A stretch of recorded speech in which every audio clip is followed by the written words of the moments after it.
ছেলের বুদ্ধিমত্তার জেরে বাবার পরক্রিয়া হলো ফাঁস। স্ত্রী চাইছেন এমন স্বামীর হোক কঠোর শাস্তি। উল্লেখ্য, উত্তর দিনাজপুর জেলার কালিয়াগঞ্জের ৩ নং ওয়ার্ডের প্রাথমিক বিদ্যালয় এলাকার বাসিন্দা তথা কালিয়াগঞ্জ পৌরসভার অস্থায়ী কর্মী সুমন ভৌমিকের সঙ্গে শুভ্রা সাহা ভৌমিকের বিবাহ হয় আজ থেকে ১৯ বছর আগে। কিন্তু কিছুদিন যেতে না যেতেই শুভ্রার স্বামী সুমন ভৌমিকের সঙ্গে লেগে যায় অশান্তি। আর সেই অশান্তির মূল কারণ হলো স্বামীর পরকীয়া প্রেম। একটি দুটি নয়, কমপক্ষে 5টি পরকীয়া প্রেমের সাথে যুক্ত ছিলেন তার স্বামী সুমন ভৌমিক। এমনটাই অভিযোগ করলেন তার স্ত্রী শুভ্রা ভৌমিক। তিনি জানান, তার স্বামী এতটাই দুশ্চরিত্রের মানুষ যার জন্য তিনি তার স্বামীর বিরুদ্ধে কঠোর শাস্তির দাবি করলেন কালিয়াগঞ্জ পৌরসভার পৌরপিতা রামনিবাস সাহার কাছে। উল্লেখ্য, এই পৌরসভাতেই অস্থায়ী কর্মী হিসেবে কর্মরত রয়েছেন স্বামী সুমন ভৌমিক। উল্লেখ্য, শুভ্রা ভৌমিকের একটি ছেলে রয়েছে, যে ছেলের বুদ্ধিদীপ্ত প্রচেষ্টায় মোবাইলের মাধ্যমে ধরা পড়ে গেল বাবার পরকীয়া প্রেম। জানা যায়, দীর্ঘদিন ধরে সুমন ভৌমিক তার পাড়ার এক পিসি পরকীয়া প্রেমে পড়েছিলেন। আজকে ৮-৯ মাস ধরে আমার পিসি পাড়াতেই LIC অফিসের ক্যান্টিন চালায় আমার পিসামশাই নিতাই সাহা, তার বউ ভারতী সাহা, আমার পিসি হয় সম্পর্কে। তো আজকে ৯ মাস ধরে ওদের সম্পর্ক। আমার হাজবেন্ডের সঙ্গে আমার পিসির, আমার হাজবেন্ডের নাম সুমন ভৌমিক, পৌরসভায় ট্যাক্স ডিপার্টমেন্টে ক্যাজুয়ালে চাকরি করে। হ্যাঁ, এবার হাজবেন্ডকে বলতে যাই তো আমাকে ধরে ধরে মারে। এবার ১.৫ মাস ধরে আমাকে সমানে মারছে, রাত্রি ১:৩০ থেকে ৪:৩০ পর্যন্ত মারে আর বলে বাইরে থেকে বের হয়ে যায়। কেন? কারণ কি? কারণ হচ্ছে তুই অনেকদিন ধরে মানে অন্য ছেলের সঙ্গে সম্পর্ক, আমাকে উল্টা সন্দেহ করে। হ্যাঁ, আমি বলছি আমার নামে প্রমাণ নিয়ে আসো, কোনো অসুবিধা নেই। মানে ১৯ বছর আগে যে আমি ইয়ং ছিলাম, সেই ইয়ং কালে আমার সঙ্গে 10 জন দেখেন লাগতেই পারে, 10 জন প্রপোজ করতেই পারে। তাই জন্য 10 জনের সঙ্গে তো আমি সম্পর্ক করিনি। তোর সঙ্গে প্রেম করছি, তোকেই বিয়ে করছি। এমনকি ওর পাড়ার ছেলেরা আমাকে হেল্প করছে, ছিল না একটা কথা আমার কোনো সময়, ওকে প্রেম করছি, ওকে বিয়ে করছি।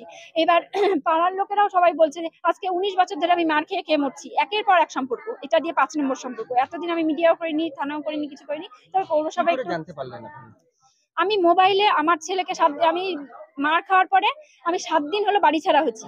বাড়ি ছাড়া এমন একটা বাড়িতে গিয়ে আছি, হাতে টাকা পয়সা নাই, না খাওয়া দাওয়া ঘুম কিছুই হচ্ছে না। আছি ওখানে, লাইট নাই, ফ্যান নাই, কল নাই, কত কষ্টে আছি। আজকে আমার মাসির বাড়িতে এসে ঘুরতে পারায়, মাসির বাড়িতে এসে আমি কাপড় চোপড় কাচ্ছি, স্নান করছি, করে আমি এগুলো খুঁজে বেড়াচ্ছি। আমার ছেলেকে বলছি একটু প্রমাণটা পেলে পাঠাস। বলে কি, মা আমি প্রমাণ হয়ে গেছে, 1:30টার সময় রাত্রি বাবা আমাকে ঘুম পাড়ায় দিয়ে ফোনে কথা বলে, ভিডিও কলিং, আমি তোমাকে হোয়াটসঅ্যাপে পাঠিয়ে দেবো, কিন্তু আমি যে পাঠাবো সেটা কিন্তু কোনোদিন লিক আউট করো না। ঠিক আছে। তারপরে আমাকে আমার ছেলে পাঠানোর পরেই আমি থানায় গেলাম। থানায় আজকে অফিসাররা, একটা অফিসার ছিল, বললো যে হচ্ছে আজকে তো কেউ নাই, কালকে ফোর্স পাঠানো হবে। তো আমার আর সহ্য হচ্ছে না এগুলো দেখে, যে আমি ভাবছি যে আজকে একটা কিছু করা হোক, হয় এদেরকে বিয়ে দেওয়া হোক, নাহলে পাড়ার থেকে উচ্ছেদ করে দেওয়া হোক। কারণ আমি এগুলো সহ্য করতে পারছি না। নিজে একটা সৎ চরিত্রের, তো আমি এগুলো অসৎ মানুষদেরকে দেখতে পাই না।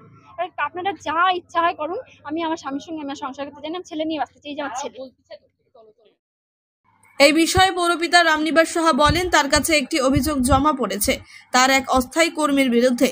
তিনি পৌর কার্যনির্বাহী আধিকারিক ও পৌরসভার বড়বাবুকে বলেছেন বিষয়টি খতিয়ে দেখে উপযুক্ত ব্যবস্থা নেওয়ার জন্য।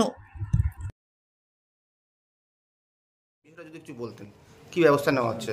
হ্যাঁ, না, উনি আমাকে অভিযোগ করে গেছেন, তার আগেও অভিযোগ করছিলেন। ওনাদের স্বামী স্ত্রীর মধ্যে একটা বনিবানা নাই, এটা ঠিক।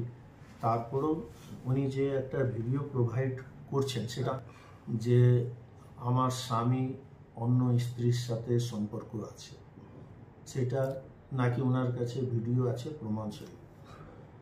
এইটার জন্য উনি আমাকে একটা কমপ্লেন দেন যে ওনাকে ব্যবস্থা নেওয়ার জন্য। কিন্তু উনি তো আমার অস্থায়ী কর্মচারী, স্থায়ী কর্মচারী নয়। তার জন্য আমি ইও সাহেবকে দায়িত্ব দিলাম যে আমরা কতদূর কি স্টেপ নিতে পারি, কি করতে পারি, সেটা একটা আলোচনার বিষয় আছে। আমি বড়বাবু এবং ইও সাহেবকে ওই দায়িত্বটা দিয়েছি। যাওয়ার পর আমরা একটা আলোচনার মাধ্যমে একটা স্টেপ অবশ্যই নিব।